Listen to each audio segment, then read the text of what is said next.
Hello, hello. Evening. Welcome back to the Controller Chronicles podcast, episode 6, baby. Episode 6. How are we all, folks? Nice and All, chilly, lad.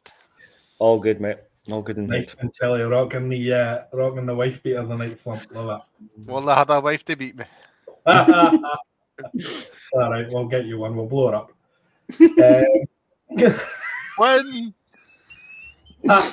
Excellent. No, so again, episode 6. Here we are. We were just literally saying there that a couple of months ago when we started this, we weren't quite sure if we would get to this point, and here we are. So, yeah, thanks to everybody again that's liked and subbed to the YouTube channel and watched any part of any of our videos so far, whether it's the podcast or the D&D or any of the short form stuff that we've put up as well. It's all been great and fun. Very much appreciated. Hugely appreciated. On that note, we do have a little bit of news that we received today. Is that our Twitch channel? We've reached the first goal of affiliate, which is very nice. So, bravo, well done, everybody. It's been great. It'd be a lot of fun. Yeah, again, what we were just saying there is, we do the easy bit for that. We press the button, we play the game. It's, we chat to people, we chat to us. It's the easy shit. It's the stuff behind it that's gone in and the work and stuff, not even necessarily done by us three, but the other people that have supported us through the Discord. And obviously wanted to specifically give a massive shout out to Gabby, who's done a lot of stuff for us over the since she joined the Discord, to be perfectly honest. Honestly, I'll say to these boys before and I'll say it again, she has done an unholy amount of work. Oh, yeah. And we genuinely don't deserve how much she's done for us. Yeah. It's been exceptional. Yeah, just even bringing her community into our community, bringing them into streams, getting the games going on Fortnite. It's been excellent. It's been fun mixing with them as well. To be honest with you, it's 100%. I feel bad for them having to mix with us, but sometimes they have to lower the standards. It's just the way it is, isn't it? And they play with the haggis muncher. The haggis muncher. But no, I mean, it's kind of what video games are all about as well. It's making new friends and communities, meeting communities and growing and growing together and enjoying these things together, which is kind of what it's all about, So yes, Gabby, thank you very much. We do appreciate Thank you, Gabby. Thank you, Gabby. It's been exceptional. Yes, so that's Twitch goal number 1 checked off. So yeah, happy days. I suppose we'll get stuck straight into the topics for this week. So who is up first? It would be me. What you got? I'm going to go a little bit left field. So I am going for a game you've always wanted to play, but haven't got around to playing, or missed the opportunity to play, or a series or game you wish you could enjoy.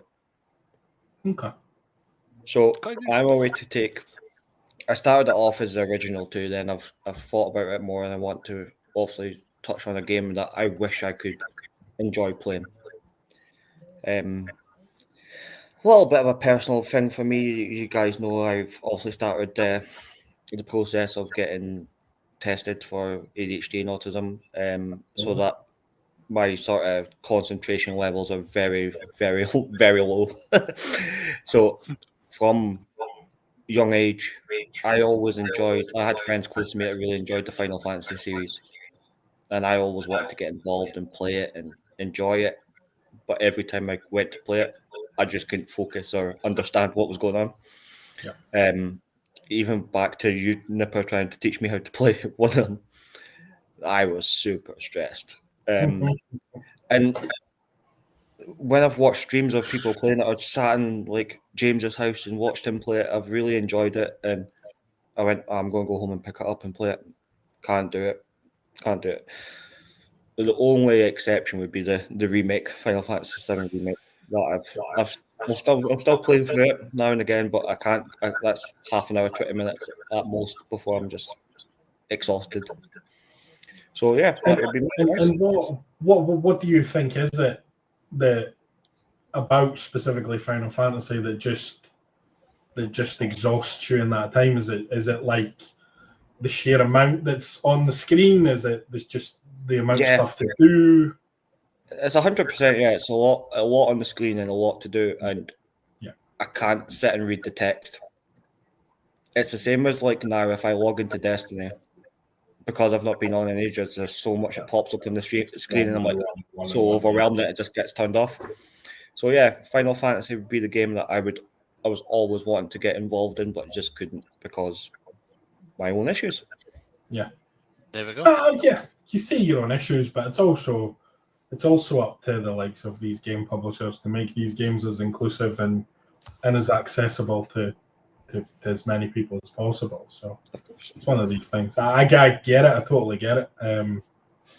Final Fantasy for me is obviously one of my favorite franchises, but the thing I've always found is obviously you were talking about your issues in terms of not being able to quite concentrate on what's there in front of you and reading the text and stuff. For me, it's almost the complete opposite. So for me, it's when one of those games go on, I just melt, I just disappear into this game, and everything that bothers me, whether it's personal shit, work shit, all of that just melts away, and I can then pay attention to the game, and I can do this, that, and the next thing. So yeah, I mean, it's one of those. It's different games for different people, isn't it? So yeah, of course. Yeah. No, I like that, mate. I like that. Good shout, to be honest with me. Fair. We'll take you on another run through Final Fantasy 14, and we'll try and not stress you out this time, right? That should be fun for you. Flumpy, you want to go next on this one? I've got two I can pick for you, so I'm going to name both of them. So first off would be World of Warcraft. So when I was younger, a lot of my friends sort of played World of Warcraft. They loved it. They couldn't get enough of it. They were talking about it all the time. Didn't have a fucking clue what they're talking about. I had a computer when I was younger, obviously, but I didn't have anything that could actually play World of Warcraft. I was pretty much just a championship manager, football manager, however we got to put it, however old I was at that point. So that was something I regret not at least trying to get me. Yeah. I accept that fact I'm never going to get it, and that's fine, but that was sort of the one thing that was kind of just like, I wish I could have played with some of the boys I was at school with, and I just could have chilled with them, but I didn't, and that's it. So that's one. The other one is sort of, it's not a game, it's a whole, like the whole Soulsborne series. Like, I can watch that for hours and be entertained as shit. I can't play it for goddamn it, love no money. I am horrible at it. Like I've tried Bloodborne. I lasted about an hour, and I knew that was just like, what the fuck do I do? I kept dying and dying and dying and dying, and then guess what? Some are dying, and I wish they having fun with it at all. Yeah, and I'm not exactly the greatest. I'm just like an average bitch, but I just couldn't get my head around the dodging, the parrying, and the timing, and I just nothing was clicking with it. So I was like, no, I dropped it, didn't play it. I was like, I'm not touching this. I just can't. But it's like Fletchy, I can watch it all day. Have fun. I enjoy speedrunners. I enjoy watching speedruns. That shit blows my fucking mind how they're doing it. And just exactly your no hit runs. Yeah. The fuck? I can't do a get hit run without getting hit. Exactly. So for me that's pretty much day two. But then this is where it gets a bit weirder with me. So obviously me and you've played Expedition 33. You've got the parrying system in that. Yeah. Bitch, I'm not too bad at that. But you give me a Soulsborne game, I'm a little fucking no thumbed bitch. I can't get it. Just cannot get my head wrapped around that in the slightest, boys. So for me, it's World of Warcraft for the first one, and the entire Soulsborne series for the second one. So as much as I'd love to, I just can't. Mm-hmm. Just can't, lad. I think with the Soulsborne games, or the Souls-like games, if you like, I think the problem with them is it goes almost against everything that you know as a gamer. So survival is paramount in most games. Like if you die, it's like the end of the world. You go back to the start of the level or last save point or whatever it is. But in the Souls-like games, dying is just a mechanic of the game. It's expected. It will happen. I know that. That's a mechanic I'm well versed in.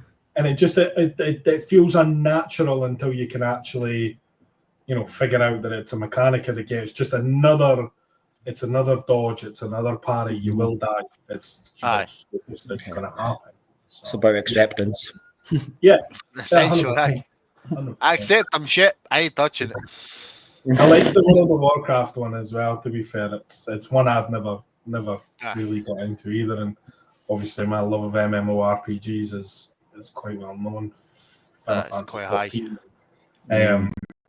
Obviously, we mentioned about Elder Scrolls Online as well just a few weeks ago. So that's I like that. No, good thump. I like that. What about yourself, lad? What about you? Mine's is a bit straight. Mine's is more a whole like franchise and series rather than a specific game. Mine's is the Forza series. Oh, so right. Driving games they've never really been massive for me. I've played the odd one, Need for Speed. I think Need for Speed on the PS4 was my very first platinum, if memory serves. So, I do have the capacity to play a racing game. I just think, for me, I like a racing game that's not realistic. Mm-hmm. So you go like 200 miles an hour and you can still handbrake turn into a corner. Like that works for me because that's just the way it is. Whereas like the Forza series is built on like being loyal to the car manufacturers and how they look and how they perform and how like the road conditions and stuff affects the way you drive and things like that. So it's not necessarily a bad thing. It's almost just too real for me in terms of driving. Oh no, I get it, lad. I understand it. I understand that. Yeah, it's never. I don't think I've never played any of the games at all. So it's just I've played them all. Yeah, but there you go. So just what we were talking about, games for people, it's just a lot different. Yeah, I would. But yeah, so that's mine. Forza series is something I've never been able to get into. Well, for the likes of that, I would definitely look at for the Forza Horizon series rather than Forza itself. Yeah, the Horizon series, you would get more enjoyment out of it. It's open world and you can still do like car modifications and stuff as well. Yeah, man, I'm not against picking them up and playing them. It's just if I see it, I just go past it. That's what it is. That was good. That some good games in there. To be fair, guys, some good games. The thing I like about this again is a lot of the games that we've said there that we've never played or we couldn't get into, the other two have played. Mm-hmm. So it does just show you that video games are your tastes are very specific and very much your own taste. That's what I like about video games because everybody's got their own likes. Everybody's got their own flavour, so to speak. Yeah, it's a good way. That's a good thing about us three. We all have different tastes and opinions. We're not afraid to share them. Yeah, we play some of the same games and we play games totally that the other two wouldn't play, and I quite like it because it means the likes of Destiny. We all play Destiny. Mm-hmm. Yes. So we can come together, or Fortnite, or that we've just started playing, but the likes of Final Fantasy I would play, but necessarily you two wouldn't play because they're turn-based, or in FPS games that I really wouldn't touch, but you two obviously prefer a bit more than I do. So exactly. That's good. It's good. That's the way it should be. Right. Okay. Moving on. Is it me or is it you, Flump? I can't remember. Go with you. Go with me. Right. Okay. So I'll be in the white beer. We'll go with you. Yeah. Well, I better do what I'm told. If you're Rabsy Nesbitt or the. So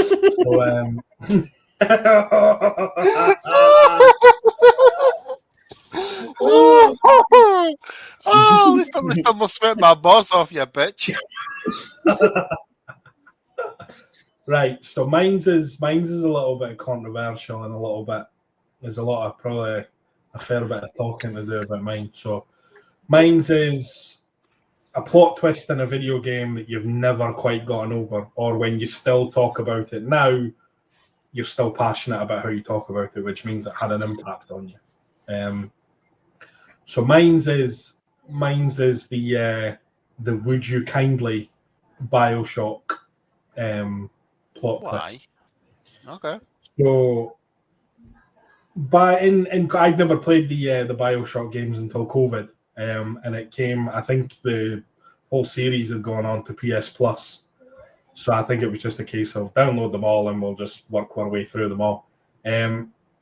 So BioShock, the original, is set in the underwater world of Rapture. I needed to Google the name because I couldn't remember what the bloody world was called. So everything about this world is designed to kill you. It's very, very homicidal, very dangerous. But you're very soon into the game introduced to a very friendly character called Atlas, who gives you no indication that he's anything but trying to be your friend. He's on your side. He helps you get things. He helps you get out of situations and so on and so forth. I think part of the thing that makes him, the Atlas character, so friendly is his way of speaking. So his language that he uses, a lot of the time when he's asking for a favor, he prefixes it with the phrase, would you kindly? So it's, would you kindly go and do this? Or would you kindly go and get that? Or would you kindly go and get this? And it's a little quirk of the way he talks, which just makes the character charming and doesn't really give you any kind of idea that anything's wrong. So in terms of the plot twist, so Atlas leads you towards the antagonist of the game, Andrew Ryan. So upon meeting him, the phrase that's given is basically, would you kindly kill him? So as you go to kill him, Andrew Ryan tells you that, in fact, Atlas, who's been working with you the whole way, is actually the proper bad guy of the game, Jack Fontaine. Great name, by the way, Jack Fontaine. Cracking. And essentially, he's using post-hypnosis trigger words on you. So this would you kindly is a form of hypnotic control. So essentially, when he uses that phrase, whatever comes after it, you have no choice but to do. But it's never framed in a way that you have no choice to do it. It's almost just a carrying on the game sort of thing, and you always feel like you have the choice. But in actual fact, you don't have the choice. So it comes to a head when you're gunning for this guy, and it turns out that you're actually being manipulated and tortured and controlled by somebody completely different who's been your friend and your ally for probably about the first 4 or 5 hours of the game. So I think for me, why it's a good plot twist is how subtle it is. It's not in your face. You do not see it coming. I refuse to accept anybody who plays that game blind who sees that coming. There's just no way to see it coming. And it's just the subtlety of it, and then obviously the unraveling impact of you killing this guy and being manipulated into killing this guy, and what that does to the whole world afterwards. is just huge. It changes the whole landscape of the game. And for me, if that's probably the biggest plot twist in a video game, just because I just didn't fucking see it coming at all. It was one of those drop the controller type. Holy yeah, it just hits you in the face. Blown, absolutely mind blown. So that's my original BioShock game. Would you kindly tell me yours? Well, if you didn't mind, mine is going to be short, sharp, and sweet. There you go, mate. So, as you two both know, I am what can be considered a Destiny junkie, and I'm fine with that. I accept my fate. That's fine. So, I'd say the second or so year into Destiny 2, there was a character named Aldrin Sov, who, and one of the DLC Forsaken, everyone knows, popped the cap in Cade's head. Shit was funny. Cade died. Haha. Boo-hoo. And that campaign is essentially us.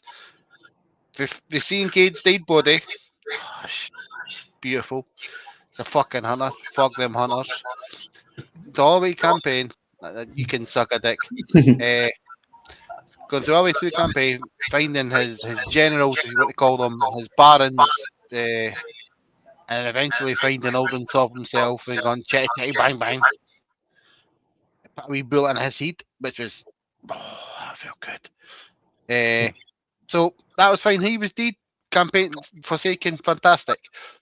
But then quite recently, a couple of years ago, what can only be described as got raised back up by a ghost looking for his chosen one, and just so happened to choose that slimy little prick to come back to life. And watching that cutscene for the first time, you seen the ghost flying through the Dreaming City. It's like, cool, ghost in the Dreaming City. What's going to happen here? Come across what is like just like essentially a slab on like a pedestal, like a cover over it. At that point, I'm thinking, nah. Then it did it. Nah. I was fucking nah. So then, Ghost flies there, raises a wee fucker up, gun just sits up like he's Undertaker, fucking raging.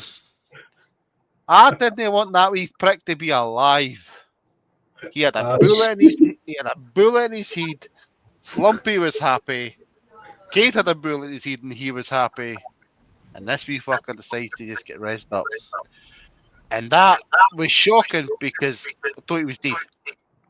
Like the fact that I don't like the cat. I didn't like the character to start with.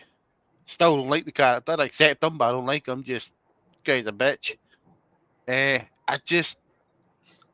And so for what was shocking for me was, obviously he was the one that killed Cade. Everybody hates him. He was the killer of the Hunter Vanguard leader.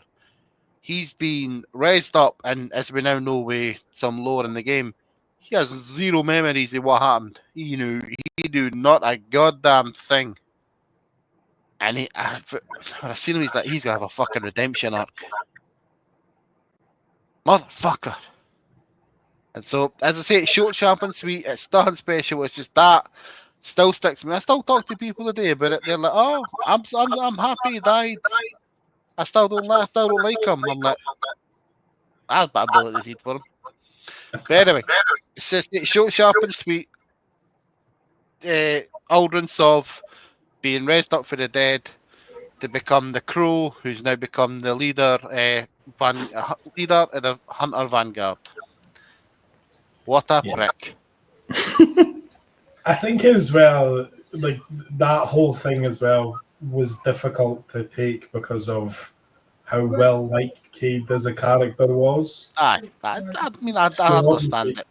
You went on your revenge mission, you got your revenge, you dealt with that, you put it aside, and then for it to be, because Guardians are chosen ones. They're chosen by God, essentially, the world's God. God's a dick. Yeah, and so it's tough, but yeah, it's the redemption arc. To be honest, I didn't mind the redemption arc that he went on, especially the fact he had no memory and all the rest of it. So, don't get me wrong. I get it. I get it. I don't like. I don't like. I don't like it. I'm not a fan of the character, but I fully understand it. I've also played through his redemption arc. He's like, it is what it is. And I preferred somebody better as a hunter. Somebody that's not going to get a bullet in the head twice. But anyway, that's me. That's it. Short, sharp, and sweet. Nothing special. It's just I'd say one of the few plot twists that stuck with me. Yeah. And the only one that would even come close to sticking with me is the Mass Effect one. When Modern Soul is a Mass Effect 3 specifically, so spoilers for like a decade old game. He's about to save the genophage of the fucking Krogan, which is essentially just their like genocide, essentially. And it's like you have the choice to either save the fuckers or kill them. And for me, that was a nice wee. I figured that was a nice wee. I wouldn't so much call it a plot twist, but that you could decide what was happening there, and I felt that was nice. It's a moral choice, isn't it? Yeah. Yeah, that's mine. It's short, sharp, and sweet, non-special. That's mine. So on you go, Fletch. My turn. It won't surprise you. It's a military simulation game, which, yeah, you know what to expect from a military game, but this one absolutely fried my brain. Questioned your own morality. So it's from a game called Spec Ops: The Line. Yes. You are playing through this game as Captain Walker. Throughout the whole game, you're completing the missions, and it all comes out that you've been committing atrocities of the understanding that you're the hero. So all of a sudden, you're thinking, what the fuck have I been doing here? You've literally been massacring everyone thinking that you're the hero, when on the other hand, you're the bad guy. Yeah. You're the bad guy. And that's because I don't play many story-based games. That's one that really stuck with me, and that sort of hit me harder than the No Russian mission from Call of Duty. Yeah. Some of the scenes in Spec Ops: The Line, by the way, are unbelievable. Yes. Oh god, yeah. Oh god, Remember playing it years ago, and just like the white phosphorus and that still sticks with whole scene is absolutely heartbreaking. Yes, but it's no good too. You're right. I love the plot twist of you being the bad good guy. You who don't thinks realize he's a it. good guy, but he's not the good guy. Mm-hmm. Because am I right? And forgive me, I can't quite remember, but am I right? Towards the end of that game, you take control of somebody else to kill the character that you've played. Yes, I think it's or something. It's something like that. I'm sure. Yeah, towards the end of that game, you have to kill the character that you've played with for however many hours up until this point. Yeah, I remember that. Great game. Just a wee another side note on that one as well. Another one that stuck with me, and this is probably a spoiler because I know, like you, Nipper has not also played Black Ops 6. I don't know if you have, Flump. Yeah. It's the death of Ghost. Yep, this was it. Soap, no soap. Sorry. Yeah. Soap. Yep. Yeah, that was out of the blue as well. It just came out of nowhere, right? It's weird though, like because you had Soap and Ghost die. That's like it was Modern Warfare 2 and Modern Warfare 3. Mm-hmm. You weren't expecting it to happen. That you figured they wouldn't kill them off again. Yeah, but they fucking did. It just came out of nowhere. It's just massive firefight. Then all of a sudden, cutscene, boom, dead. Aye. Shoot about a blaze of fucking glory. Shoot him out fucking C4 tied to a jeep, flying right into the enemy. Yes. Something funny, something good. Right.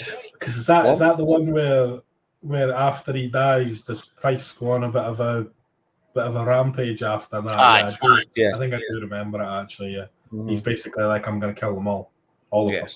Yeah, man goes nuts. Standard Call of Duty. Basically, aye. Yeah. No, tremendous, brilliant.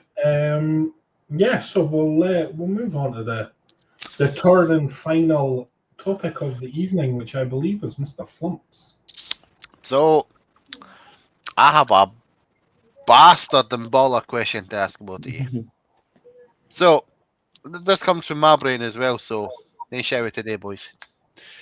So, my question to you is, if money, resources, and all that is no object, what video game would you create? I don't just mean like I would create I would create Call of Duty, I would create Borderlands or Final Fantasy. Like, what genre and sort of kind of game would you create? Like, what would you have? Would it be a story based? Would it just be an FPS? Would it just be a turn based? Would it have a story? It's kind of thing. So I'm genuinely going to let you two go first because I'm that nice of a guy. So I'm open up the floor to your imagination. Right, Fletchy boy, I'll let you go first on this one. Yeah, because mine's just probably going to be short and sweet. Right. Okay. I'll go a different approach. I am a way to build a game from all the best parts of my favorite battlefields. Honest, but that could genuinely be a fucking game-changing game, Fletchy. So, first-person shooter based, obviously. We are going to take the story from Battlefield Bad Company 2. We are going to take the multiplayer from Battlefield 3, just because that is my all-time favorite one. We are going to take the gunplay from Battlefield 4. We're going to take the maps out of 2042, which I absolutely hate the game, but the maps are good. Okay. I've got a very important question for you, Fletch, and amongst this. What are you taking from Hardline? Absolutely fuck all. He's taking the end credits. The only thing coming from Hardline is nothing. I can't actually think of anything. Left trigger to aim in. Yeah, he's taken. Yeah, that would just be me. Like I would be happy. That would just have full replayability for me. And I would probably go back to the era. See if I could just time travel back. I would go back to when Battlefield 3 was out, because the community and the online multiplayer and the competitiveness was all there for me. So that would be a happier time for me and an amazing game. Fair, Fletch. That's a good. I would I'd play that, to be honest with you. It's not even a surprise. Bad Company 2's story was just unreal. Yeah, it's very good. Fucking lovely. Very good. No, I like that, Fletch. I like that. It's a nice wee combination of games and pulling the best bits out. Yeah, I don't mind that. I don't mind that. That's a game I'd actually play. That's the funny part. 100%. Right. Nipper, you want to hit us up with your magnificent masterpiece? Get ready for this. This is exciting. I've been very excited about this, right? So mine's is, you'll not be shocked to hear this, right? But mine's is a turn-based action RPG based in the world of the Lord of the Rings. Ooh. So, now, I'm gonna preface this with the fact that there is a turn-based Lord of the Rings game that came out for like the PlayStation 2 years ago called The Third Age, Lord of the Rings, The Third Age, right? It floundered, it was shit. Nobody really played it, especially after the movie games came out and were brilliant, right? Oh, they were great. So, my view of how this game is, right, is the first thing you do when you start the game is you create your character, right? So character customization is massive, right? So you can take any race that's in the game, any race. You take any class that's in the game. So you can be like an archer. You can be like a warrior that wields an axe, or you can be a swordsman, or, there'll be other classes that you could put into that as well. A mage, for example, right? So you can take any of those combinations, and I've almost put Dragon Age Origins into this. And essentially, once you pick your class and your race, you get an origin story that you need to play through. So you play through the origin story, and that takes you up to the start of the Lord of the Rings games. So the story will follow side by side. You'll be part of the Fellowship. You'll be part of all the big battles in the two towers, and as well as part of all the big battles in the Return of the King. So the interesting part that I wanted about that is you literally can pick any class, any race. So you can essentially be an orc, and you can be on the bad side, but your origin story will bring you to the Fellowship. Every story will bring you to the Fellowship. That's where then the game really kicks off. So combat, like I said, will be turn-based, but it'll be like Expedition 33 turn-based. Like, it'll actually be turn-based. There'll be no live. There'll be the parry mechanic and the dodge mechanic, but there'll be no, like, it's not live. Your turn is your turn, and it's not finished. Level up will be very similar to basically every other JRPG that there is. So you level up, you buy experience in battles. You can find armor, and you can find weapons that'll have like a scaling system, so it'll be slightly better, similar to Destiny's level up system, in terms of there'll be a number, and that number, if it's better, then it's a better bit of gear. But there'll also be like set bonuses for similar gear. Weapons will follow a similar sort of suit. So like your swordsman will have like a long sword, and he'll have like a set of daggers. Your archers will have like a long bow and like a set of daggers and things like that. And like your warrior will have like a great axe as well as like a hand axe. So they'll have like, weapons to be able to swap to. And essentially you take part in every one of the big battles. So you think of like the massive battles in the Two Towers, like the battle for Helm's Deep, for example.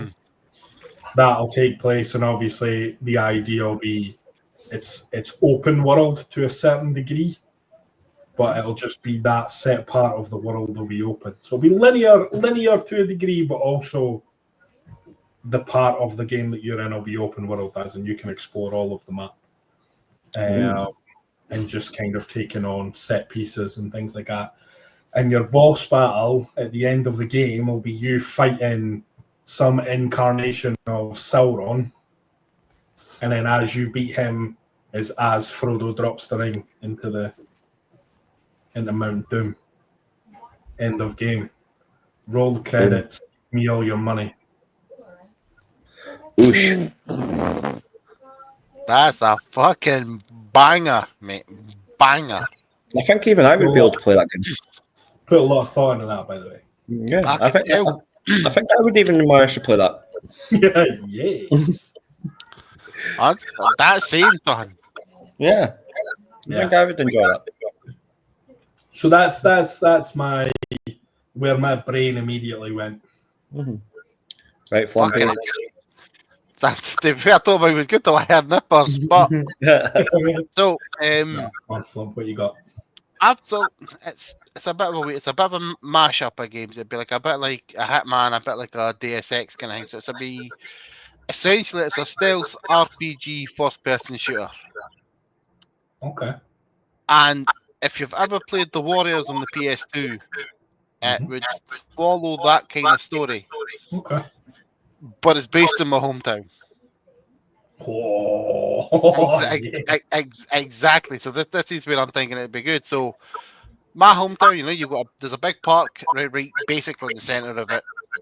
You'd have like a big group of people, where it's gangs and quote unquote gangs or whatever. It's just every big bull, everybody's talking shit. Boom. The person that's on stage gets a wee cheeky wee couple of bullets in the head, and then my group would get blamed for it.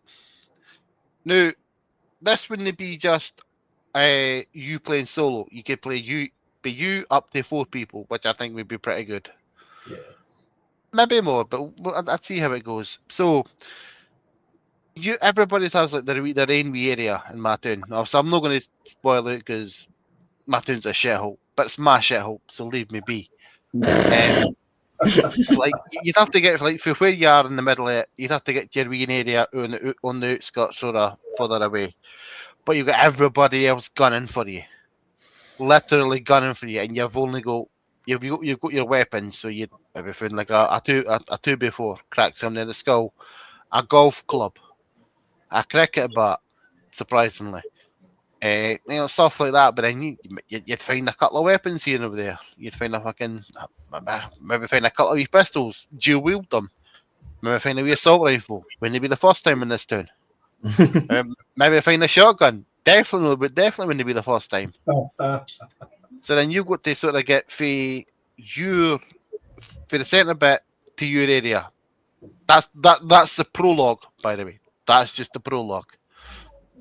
Everybody's hunting for you. You can either this would be where the stealth bit comes in. You can either just try to sneak around, just like keep to the shadows, sneak around, no try to fight anybody, or you can say, "Fuck it, come on then," and just gun through them. So and then once you get to your main base, so to speak, that's you. Your base is ready. You then have to decide what you're going to do. Are you going to just fight back everybody, or are you going to try and prove your innocence, or are you going to go out and find out who actually set you up? And then so that would be the story. That's the prologue. That's the RPG bit would be you'd have your stats. You have like agility stat. You'd have your stealth stat, your shoot stat, strength stat, whatever else you would sort of need.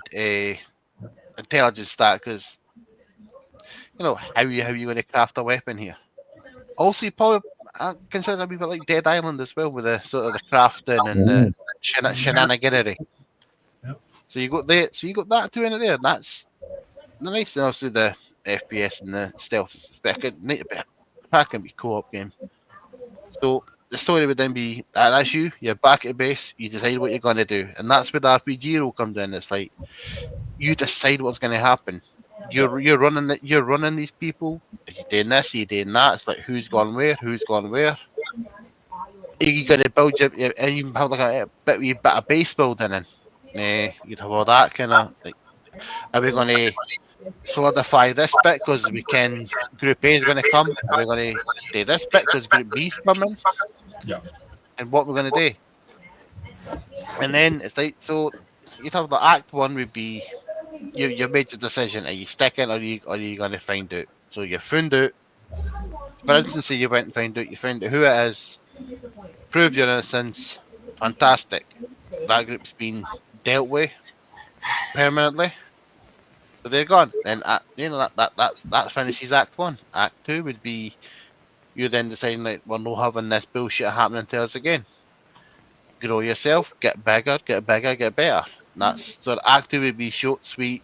This is you leveling up. Act 3, my tune. My tune is my tune. You go after you go after all the big ones. You go after all the fucking gang leaders. all the shenanigans you can have. You can just try and claim that. You can try and claim the tune, but you can either go guns blazing, you can do it sneakily, you can do a little bit of both, or you can send people to go, do a bit of shenaniganery for you, or you be sneaky here. So for me, I think that would be. I'm not as good as explaining shit as you, Nipper, but I think that's been pretty fucking obvious. Yeah. Do you know what I'm kind of thinking there as well would be quite good as a wee addition to yours. In Ghost Recon Wildlands, when you get the map and it's got like the arms of the different operation units, and then you have to kill like certain generals, and you get to the main person. Exactly like that. Exactly like that. See it being like build into like that kind of thing, and you work your way through them all. And yeah, I like that. Yeah, I like that idea. Yeah, see, that's me. As I said, I think it's very, very obvious that I can't explain shit very well. My brain's gone 200. My brain goes 200 mile an hour. My wrist only goes 5 mile an hour. It doesn't work very well, but you can sort of see where I'm coming from. Because you see, absolutely. Like my hometown would actually be. It's pretty. It would suit that pretty well because it is sort of not normal toony, but then you've got your wee bits on the outskirts, like farmland, and then kind of shit like that. Your tune's like Bosnia. Yeah. Bosnia's fucking better looking, mate. Bosnia is better looking.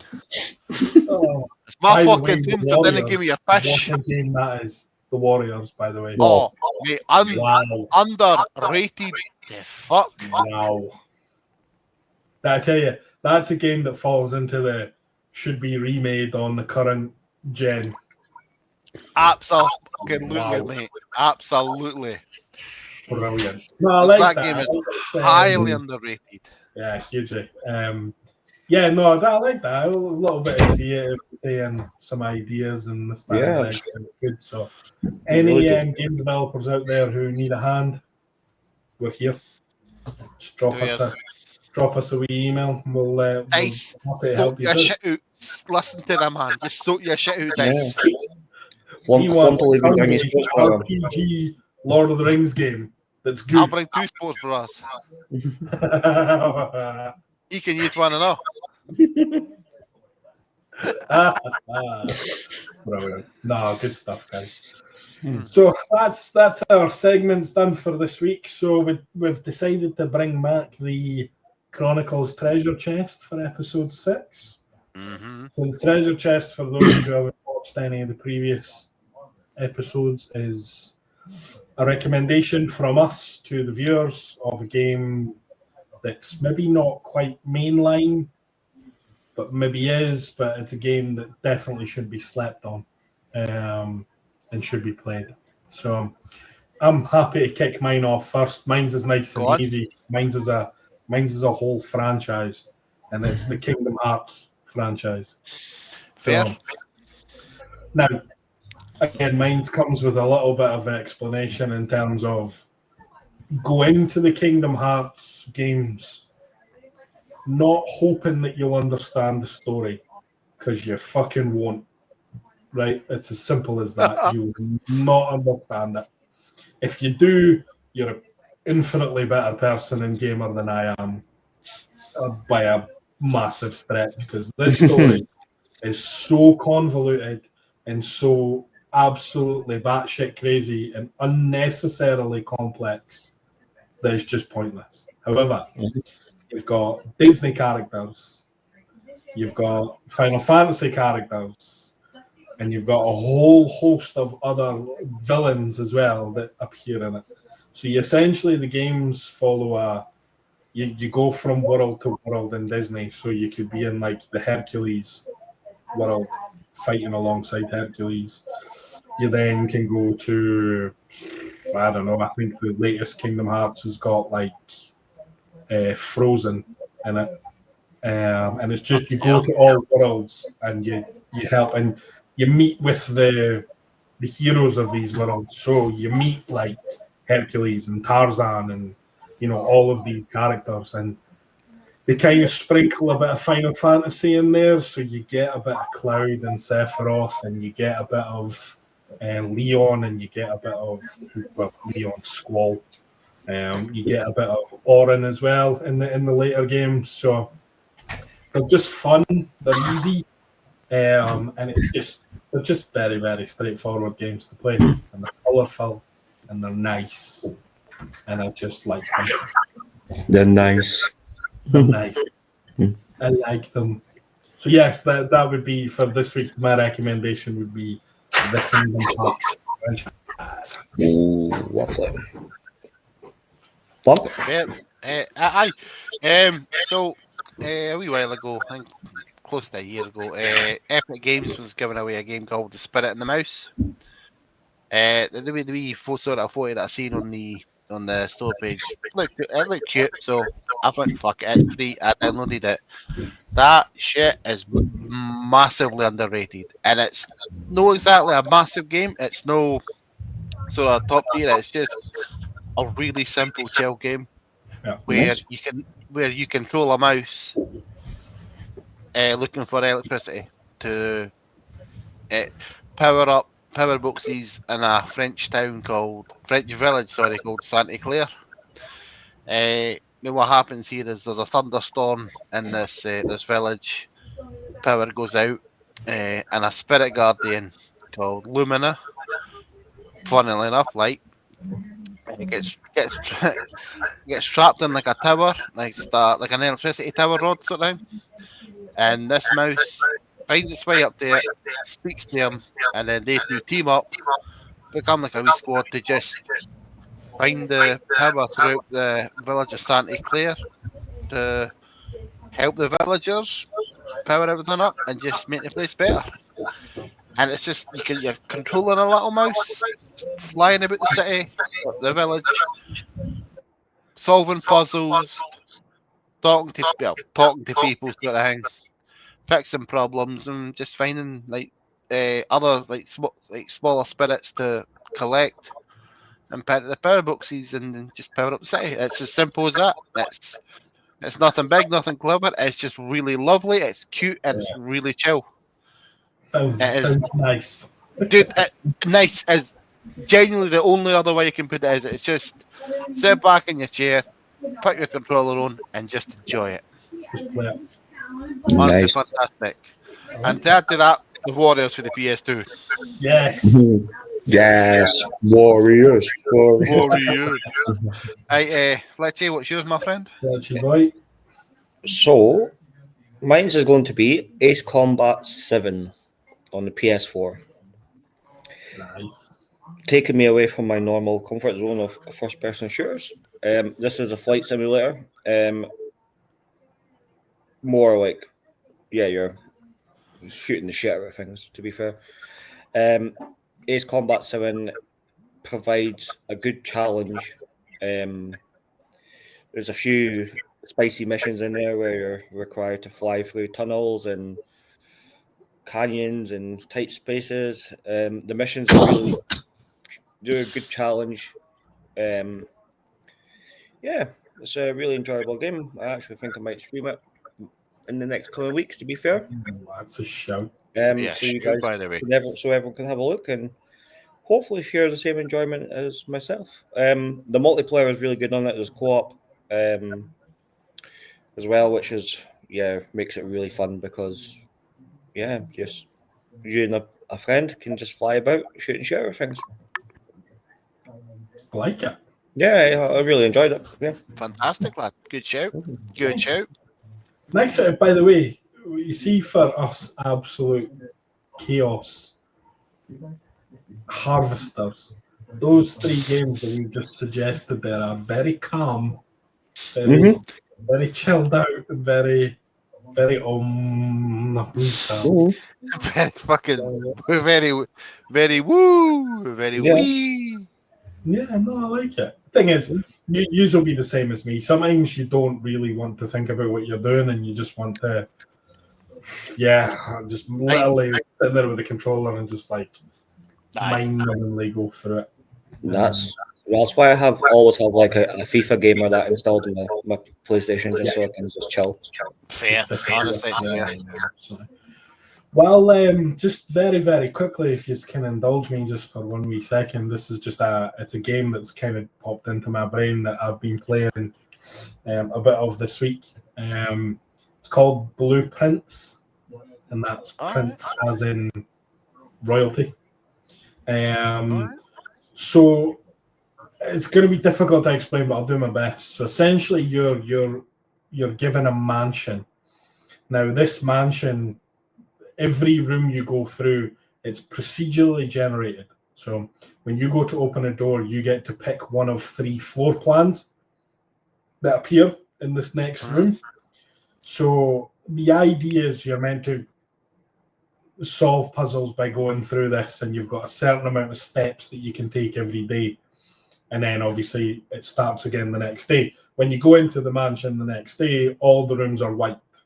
So everything's reset back to the way it is. And it's just, as much as there's a bit of thinking to do because there's puzzles involved, it's just I started playing it yesterday maybe, and I just lost 3 hours to it, like straight away, without even really thinking about what I was doing. But it's just, again, it falls into that category of nice and easy. But I've also never played a game like it, like where it's just the fact that it resets every day. It's definitely a game that I want to stream, because it's very, very good in terms of, like, there's a lot of choices to be made and things like that, and a lot of puzzles and things. So it's definitely a game that's good. But yeah, I just wanted to chuck that in there just while we were talking. Oh, I have something else as well that I can get you guys to indulge me on. Go on. So there is a game that's going to come out on June the 10th called Mind's Eye. It is created by ex-Rockstar developers.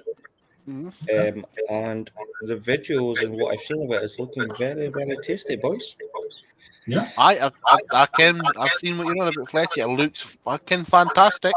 It looks it anyway.